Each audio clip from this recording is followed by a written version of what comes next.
السلام علیکم ورحمۃ اللہ وبرکاتہ۔ الحمد للہ رب العالمین والصلاة والسلام علی رسولہ الامین وعلی آلہ وصحبہ اجمعین ومن تبعہم بإحسان الی یوم الدین، اما بعد۔ نبی کریم صلی اللہ علیہ وسلم کی سیرت کے اس سلسلے دروس میں آج کے درس کا عنوان ہوگا مکہ کی تاریخ میں ایک بڑا حادثہ۔ نبی کریم صلی اللہ علیہ وسلم صلح حدیبیہ کے معاہدے کے اعتبار سے سن 7 ہجری میں ذی القعدہ کے مہینے میں مکہ مکرمہ داخل ہوتے ہیں۔ آپ کا مقصد تھا عمرہ کرنا، کعبے کا طواف کرنا، اور آپ کے ساتھ میں تقریباً 2000 سے زیادہ صحابہ رضی اللہ تعالیٰ عنہم کی تعداد تھی۔ عمرہ تو ایک تصور یہ ہے کہ کعبے کا طواف ہوتا ہے، صفا مروہ کی سعی ہوتی ہے اور اس میں بال کٹائے جاتے ہیں، ایک عبادت ہے۔ جس مقام پر حج ہوتا ہے اسی مقام پر یہ عمرہ بھی ہوتا ہے۔ لیکن نبی کریم صلی اللہ علیہ وسلم کی زندگی میں، یا کہیں کہ دنیا کی تاریخ میں، یہ ایک ایسا عمرہ ہو رہا تھا کہ جس میں مشرکین مکہ، جو مکہ کے شہر کے باشندے تھے، نبی کریم صلی اللہ علیہ وسلم کے دیدار کا بہت سختی سے انتظار کر رہے تھے کہ 7 سال پہلے جس شخص کو ہم نے یہاں سے نکالا تھا، آخر وہ ابھی کیسا ہوگا، اس کی حالت کیا ہو گئی ہوگی، اپنے وطن واپس پہنچے گا تو وہ کیا کرے گا، کیسے دکھائی دے گا۔ اس کے ساتھی جب اپنے شہر کو واپس پہنچیں گے، اس شہر میں داخل ہوں گے تو وہ کس حالت میں ہوں گے۔ سب منتظر تھے، اور نبی کریم صلی اللہ علیہ وسلم 2000 سے زیادہ صحابہ کے ساتھ اپنی شان کے ساتھ مکہ میں داخل ہو رہے تھے۔ 7 سال پہلے آپ صلی اللہ علیہ وسلم اسی شہر سے لوگوں کی نظروں سے چھپ کر مکہ سے باہر نکلے، اور 1 ہفتے کا سفر آپ نے اپنے آپ کو چھپا کر مکمل کیا تھا۔ لیکن آج سب کی نظروں کے سامنے اسی شہر کے اندر واپس داخل ہو رہے ہیں۔ اللہ تبارک و تعالیٰ نے فرمایا اِنَّا فَتَحْنَا لَكَ فَتْحًا مُبِينًا۔ جب آپ صلی اللہ علیہ وسلم مکہ میں داخل ہو رہے تھے تو جو اشراف مکہ تھے، سردار، بڑے لوگ، جن لوگوں نے الگ الگ طرح کے جرائم کا ارتکاب کیا ہوا تھا، جنہوں نے نبی کو، صحابہ کو تکلیفیں دی تھی، ظلم کیا تھا، جنگوں کے میدان میں کود پڑے تھے، وہ آج حسد، بغض اور اپنے ہی غصے میں مرے ہوئے تھے۔ ایسی تکلیف ہو رہی تھی کہ جس شخص کو ہم نے نکالا، آج اس معاہدے کی وجہ سے انتہائی امن کے ساتھ ہمارے شہر میں وہ داخل ہو رہا ہے، اور وہ یہاں آئے گا، عمرہ کرے گا، واپس جائے گا۔ وہ اپنے غصے میں تلملا اٹھے تھے، اور وہ نہیں چاہتے تھے کہ ان کا آمنا سامنا ہو۔ وہ آبادی سے نکل کر مکہ کے اطراف کی پہاڑیوں پر چلے گئے۔ بڑے بڑے افراد غیظ و غضب کی وجہ سے، حسد کی وجہ سے، وہ اطراف کے پہاڑیوں پر جا کر بیٹھ گئے، اور وہاں سے نیچے کعبے کی طرف دیکھ رہے ہیں، کہاں ہے محمد، کب آتے ہیں لوگوں کے سامنے، کیسے وہ طواف کرتے ہیں، کیسے وہ دکھائی دیتے ہیں۔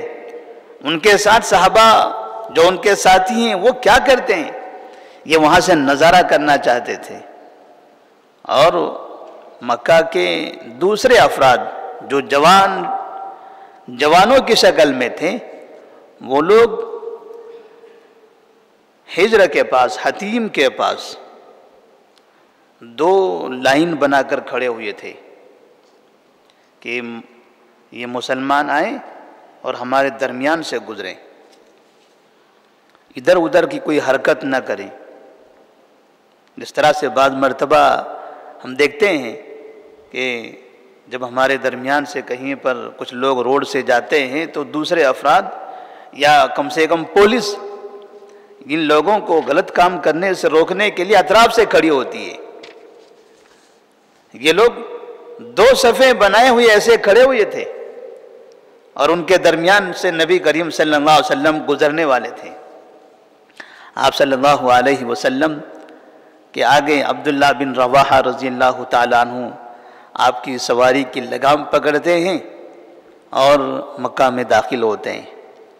آپ صلی اللہ علیہ وسلم اس سواری پر سوار ہیں، آپ کے پیچھے ایک بڑی تعداد موجود ہیں۔ عبداللہ بن رواحہ رضی اللہ تعالیٰ عنہ مشرکین مکہ کو دیکھتے ہیں، یہ ادھر ادھر ہمارا انتظار کر رہے ہیں، ادھر ادھر ہمارا انتظار کر رہے ہیں، کہیں ایسا نہ ہو کہ یہ اچانک نبی صلی اللہ علیہ وسلم پر حملہ کر دیں۔ تو پہلے ہی سے صحابہ رضی اللہ تعالیٰ عنہ کو تیار کر لیا گیا تھا کہ نبی کے اطراف سے چلنا ہے، نبی کو بیچ میں رکھنا ہے، تاکہ کوئی بھی شخص دائیں سے یا بائیں سے کسی بھی طرف سے اچانک نبی پر حملہ نہ کر سکے اور نہ کسی طرح کی پتھر بازی کر سکے۔ عبداللہ بن رواحہ رضی اللہ تعالیٰ عنہ آگے آگے بڑھتے ہیں اور چند اشعار پڑھتے ہیں۔ خلو بن الکفار عن سبیلہ، خلو فکل الخیر فی رسولہ۔ کفار کے بچوں، یہ راستہ چھوڑ دو، ہمارے سامنے کے راستے سے ہٹ جاؤ۔ خلو فکل الخیر فی رسولہ، ہٹ جاؤ ہمارے سامنے سے، تمام کا تمام خیر یہ اس رسول میں ہے، خیر اگر ہے تو یہ رسول میں ہے۔ قد انزل الرحمن فی تنزیلہ فی صحف تتلی علی رسولہ، الرحمن نے اپنی تنزیل میں، کتاب میں ایسی چیزیں نازل فرمائی ہیں، یہ باتیں نازل فرمائی ہیں جو اس رسول پر تلاوت کی جاتی ہیں۔ رحمان نے ایسی کتاب نازل فرمائی ہے جو اس رسول پر تلاوت کی جاتی ہے۔ یا رب انی مؤمن بقیلہ، اے میرے رب میں ان کی باتوں پر ایمان رکھتا ہوں۔ عبداللہ بن رواحہ رضی اللہ تعالیٰ عنہ بلند آواز سے یہ پڑھ رہے تاکہ ان لوگوں کو یہ بتا دیں کہ ہم لوگ ان کی بات پر ایمان رکھتے ہیں۔ انی رأیت الحق فی قبولہ، اور ان کی بات کو قبول کرنا ہی حق ہے، انہی کی بات میں سچائی ہے اور انہی کی بات حق ہے۔ بأن خیر القتیل فی سبیلہ، اور موت اگر آنی ہے، قتل اگر ہونا ہے تو اس کے راستے میں، دین کے راستے میں، ہم اس کے راستے میں اپنے آپ کو قتل کرنے کے لیے، اپنی جان، اپنے شہادت کے لیے بھی ہم تیار ہیں۔ الیوم نضربکم علی تنزیلہ، آج ہم کسی بھی طرح کی کوئی گستاخی ہوگی، کوئی بھی غلط حرکت کرنے کی کوشش کی جائے گی تو یاد رکھنا ایسی تمہیں ماریں گے کہ ضربن یزیل الہام عن مقیلہ، کہ کھوپڑیاں اپنی جگہوں سے نکل جائے گی، ویزیل الخلیل عن خلیلہ، اور دوست اپنے دوست سے دور بھاگنے لگے گا۔ عبداللہ بن رواحہ رضی اللہ تعالیٰ عنہ بلند آواز سے یہ اشعار پڑھ رہے ہیں، مشرکین مکہ جو اطراف سے کھڑے ہوئے تھے وہ سن رہے ہیں، سن کر پریشان، تکلیف، غصہ کہ نبی کریم صلی اللہ علیہ وسلم مکہ مدینہ والے ہمارے درمیان سے گزر رہے ہیں اور اس طرح کی بات کہہ رہے ہیں۔ عمر فاروق رضی اللہ تعالیٰ عنہ سامنے آئے، عبداللہ بن رواحہ رضی اللہ تعالیٰ عنہ سے کہا، یا ابن رواحہ بین یدی رسول اللہ صلی اللہ علیہ وسلم وفی حرم اللہ تقول الشعر، اے ابن رواحہ، نبی کے سامنے کعبے کے پاس یہ اشعار پڑھ رہے ہو، آپ ایسی باتیں کہہ رہے ہو۔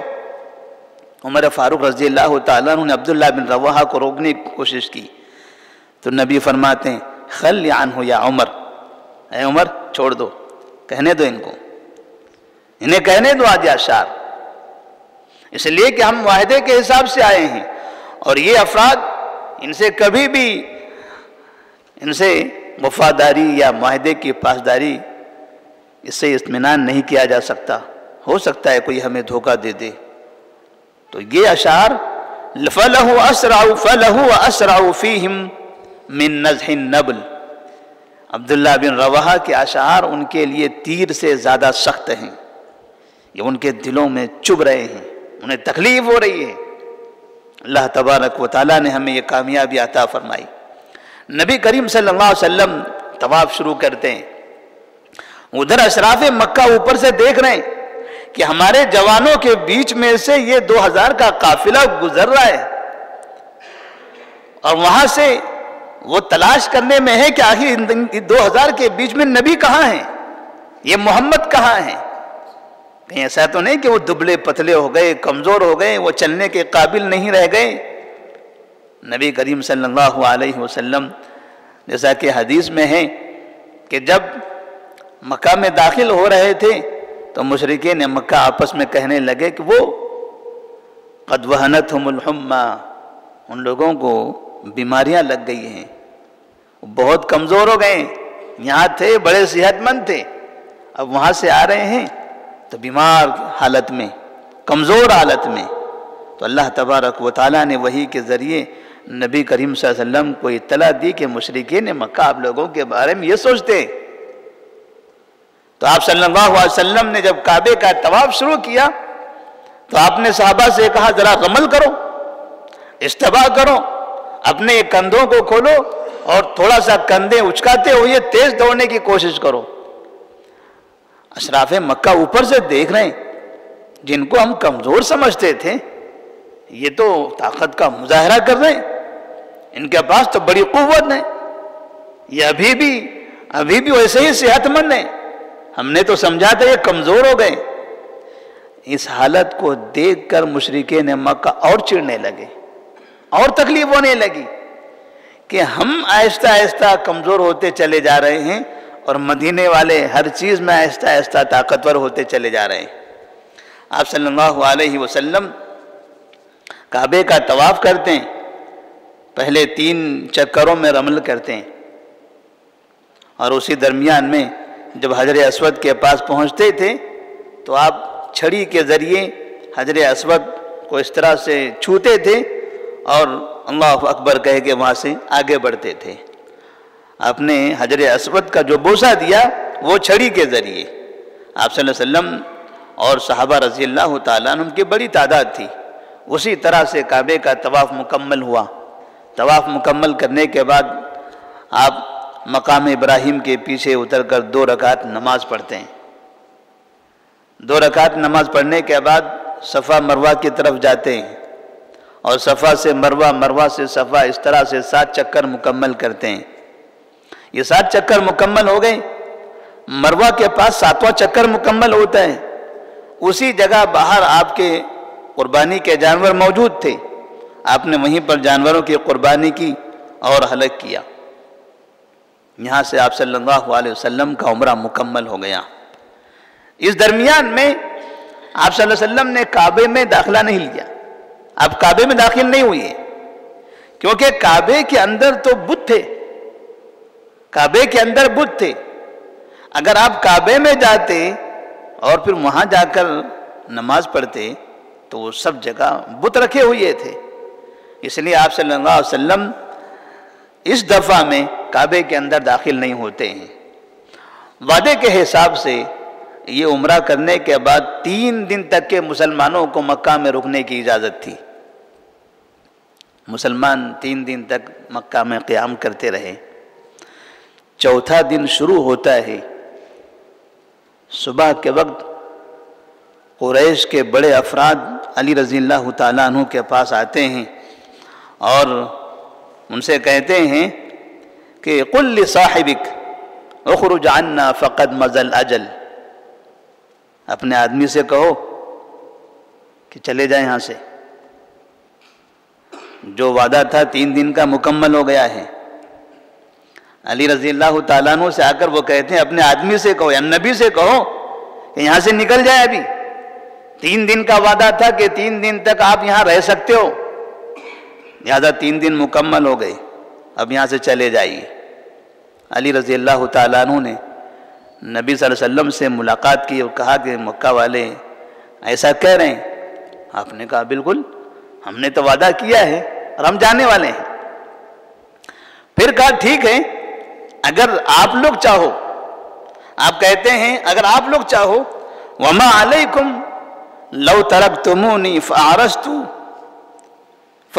بین اظہرکم فصنعت لکم طعاما فحضرتموہ، لیکن اگر آپ لوگ چاہو تو ایک کام کرتے ہیں، مکہ میں رہتے ہوئے میں نکاح کرنا چاہتا ہوں۔ میمونہ بنت حارث رضی اللہ تعالی عنہا سے نکاح آپ کا اسی وقت ہوا، آپ ان سے نکاح کرنا چاہتے تھے، آپ نے کہا کہ میں نکاح کرنا چاہتا ہوں، میرا نکاح ہوگا، میں آپ لوگوں کے لیے بہترین کھانا بنواؤں گا، آپ لوگ بیٹھیے سب مل کے کھانا کھا لیجئے۔